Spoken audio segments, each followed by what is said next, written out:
some data, and we would like to share our data either with our laptop or with some people.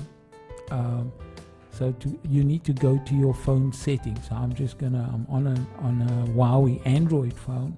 I'm going to slide from the top of the screen, and then in the top right hand corner, just to click on the settings icon. And once on the settings icon, I can then tap on wireless and networks, and it will show me a couple of things, but I'm actually interested in the tethering and portable hotspot. So I'm going to tap on the tethering and portable hotspot. So right on top, so there are 4 items here: portable Wi-Fi hotspot, Wi-Fi bridge, Bluetooth tethering, USB tethering. We're not going to look at any of the others except the one right on top that says that, so I'm tapping on portable Wi-Fi hotspot, and so there you see that's the name of my phone, and it's turned off. So when I turn it on, everyone can now see it.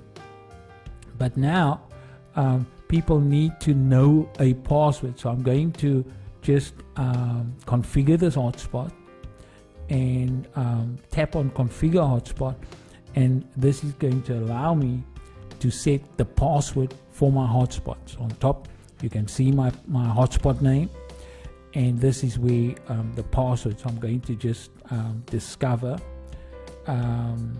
my password.